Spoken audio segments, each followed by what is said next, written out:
নমস্কার বন্ধুরা, welcome to Shampa's kitchen. শম্পার রান্নাঘরে আপনাদের সকলকে স্বাগত জানাই। আমার রান্নাঘরে পেয়ে যাবেন 700টিরও বেশি বাঙালি, অবাঙালি, দেশি বিদেশি রান্নার সহজ রেসিপি। শুধু ইউটিউবে গিয়ে সার্চ করুন শম্পাস কিচেন, আর অবশ্যই আমার চ্যানেলটিকে সাবস্ক্রাইব করে নিন, আর বেল নোটিফিকেশনটা ক্লিক করে অল অপশনটাকে সিলেক্ট করতে ভুলবেন না। তাহলেই আমার শেয়ার করা সমস্ত নতুন রেসিপির আপডেট সবার আগে আপনার মোবাইলে পৌঁছে যাবে। তাহলে চলুন দেখে নিই আজকে আপনাদের জন্য কি রেসিপি নিয়ে এসেছি আর সেটা কত সহজে তৈরি করছি। আজকের recipe super soft vanilla sponge cake, যা এতটাই সফট আর স্পঞ্জি তৈরি হবে যা আপনারা বাড়িতে ট্রাই করলে নিজেরাও অবাক হবেন। আমি কেকটা তৈরি করে দেখাবো খুব সহজে প্রেসার কুকার আর ওটিজিতে। আশা করি তাহলে সকলেই ট্রাই করতে পারবেন। তাহলে চলুন শুরু করি। সবার প্রথমে আমি মিক্সির ছোট জারটা নিয়ে নিয়েছি। এর মধ্যে নিয়ে নেব 1 কাপ পরিমাণে চিনি। এবারে চিনিটাকে মিক্সিতে আমি গুঁড়ো করে নেব। আপনারা চাইলে আইসিং সুগারও ব্যবহার করতে পারেন।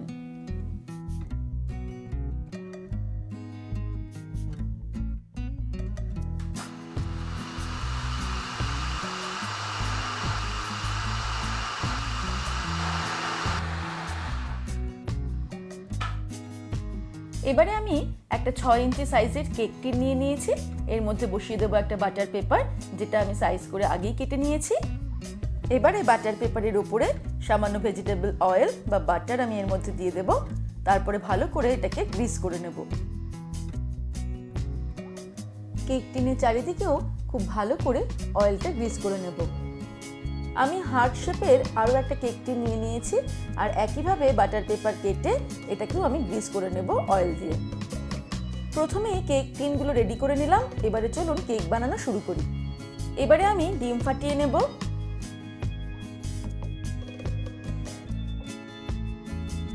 তারপর এইভাবে একটা প্লাস্টিকের বোতলের সাহায্যে আমি ডিমের কুসুমটাকে আলাদা করে নিলাম।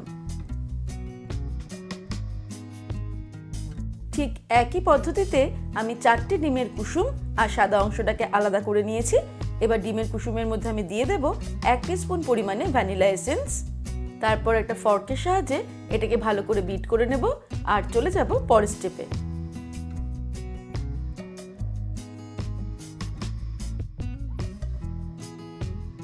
এবারে নিয়ে নিয়েছি একটা বড় সাইজের বোল, তার মধ্যে ডিমের সাদা অংশটা নিয়ে নেব। তারপরে ডিমের সাদা অংশটাকে ইলেকট্রিক বিটারের সাহায্যে বিট করা শুরু করব।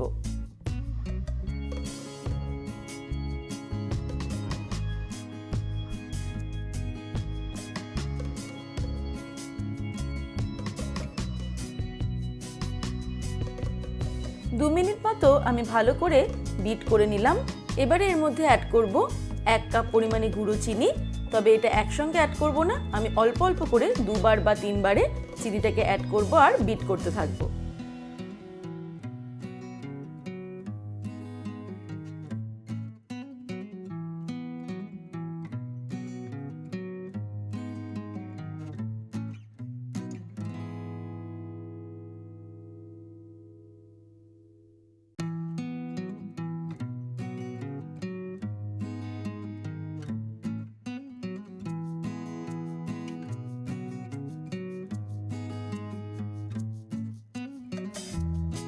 এক কাপ পরিমাণে চিনিটা আমি সম্পূর্ণ এর মধ্যে অ্যাড করে দিলাম আর বিট করলাম।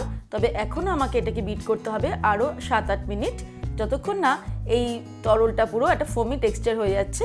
আমাদের বিট করে যেতে হবে।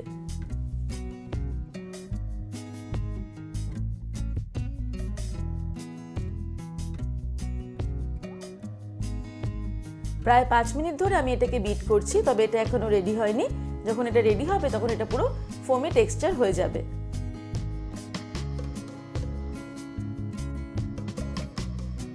প্রায় 10 মিনিট আমি এটাকে বিট করে নিলাম। এবার কিন্তু এটা প্রায় রেডি। এখনই এর মধ্যে অ্যাড করে দেব ফেটিয়ে রাখা ডিমের কুসুম।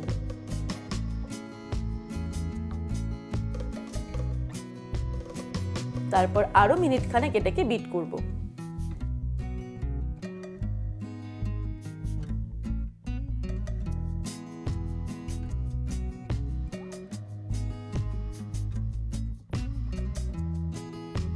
আরও 1 মিনিট আমি এটাকে বিট করে নিলাম। এবার আমি এর মধ্যে অ্যাড করে দেব 1/4 কাপ পরিমাণে ভেজিটেবল অয়েল। আর দিয়ে দিচ্ছি রুম টেম্পারেচারে রাখা দুধ 1/4 কাপ। তারপর এটাকে আবারও 1 মিনিট বিট করতে হবে।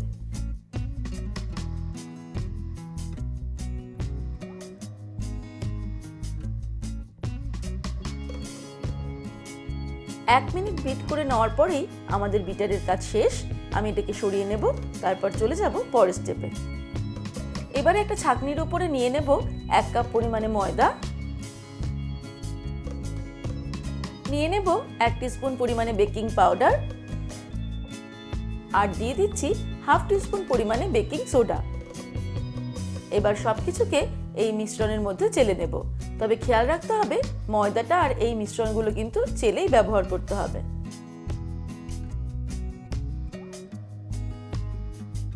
তারপর একটা স্প্যাচুলা দিয়ে ভালো করে মিক্স করে নেব যাতে কোনো লাম্পস না থাকে।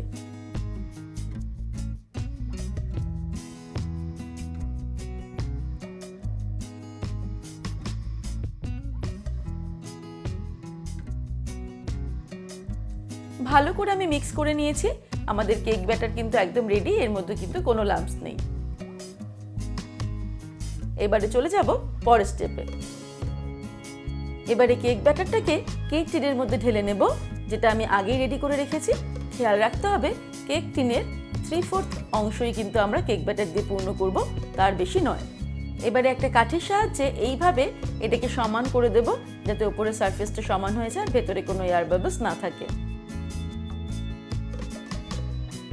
তারপর কেক টিনটাকে ভালো করে একটু ট্যাপ করে নেব।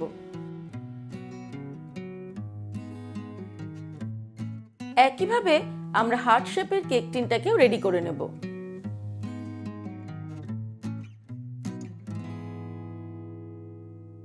কেকের ব্যাটার তৈরি করতে করতেই আমি একটা প্রেসার কুকারকে প্রিহিট করতে দিয়েছিলাম হাই ফ্লেমে 10 মিনিটের জন্য।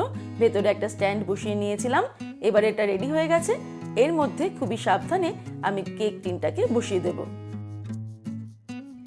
তারপর মিডিয়াম টু লো ফ্লেমে রেখে এটাকে আমি বেক করব 40 থেকে 45 মিনিট। তারপর ফিরে আসছি। আর খেয়াল রাখতে হবে প্রেসার কুকারে সিটি লাগানোর কোনো প্রয়োজন নেই। একইভাবে কেক ব্যাটার তৈরি করতে করতেই আমি ওভেনটাকেও প্রিহিট করে রেখেছি 180 ডিগ্রি সেলসিয়াসে 10 মিনিটের জন্য। এটাতেও আমি হার্ট শেপের কেক টিনটা ঢুকিয়ে দিচ্ছি। এবারে এই ওটিজিতে দেওয়া কেকটাকে আমি 35 থেকে 40 মিনিটের জন্য 180 ডিগ্রি সেলসিয়াসে বেক করব। 45 মিনিট হয়ে গেছে। আমাদের প্রেসার কুকারে ভ্যানিলা কেকটা কিন্তু একদম রেডি, খুব ভালো মতো বেক হয়ে গেছে। এবার এটাকে চেক করে নেব। চেক করার জন্য আমি একটা কাঠি নিয়ে নিয়েছি। প্রথমে কেকের মাঝখানে ঢুকিয়ে দেখব। দেখুন কাঠিটা একদম পরিষ্কার বেরিয়ে এসেছে। তারপর আবার ওটাকে সাইডে ঢুকিয়ে দেখব। এই দেখুন ঠিক একই রকম পরিষ্কার বের হয়েছে। সুতরাং আমাদের কেকটা একদম রেডি টু সার্ভ। এটাকে সামান্য ঠান্ডা হতে দেব, তারপর এটাকে ডিমোল্ড করব। এবারে নিয়ে নিয়েছি একটা ছুরি। তারপর এইভাবে প্রথমে চারিদিকটা ছাড়িয়ে নেব।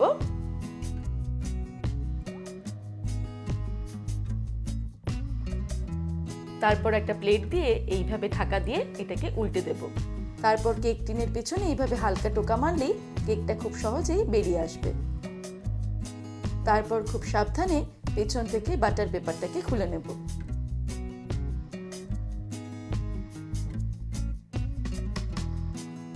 এবারে চলুন আপনাদের দেখিয়ে দিই এই ভ্যানিলা কেকটা কতটা স্পঞ্জি তৈরি হলো।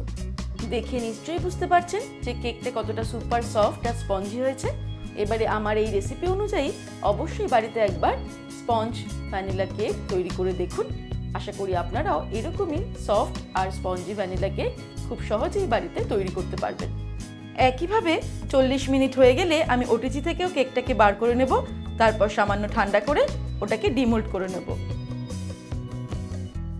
তাহলে দর্শক বন্ধুরা, আজকের এই রেসিপি আপনাদের কেমন লাগলো আমাকে ভিডিওর নিচে কমেন্ট সেকশনে কমেন্ট করে জানাবেন। ভালো লাগলে লাইক করার অনুরোধ রইল, আর বন্ধুদের সঙ্গে কিন্তু অবশ্যই শেয়ার করুন।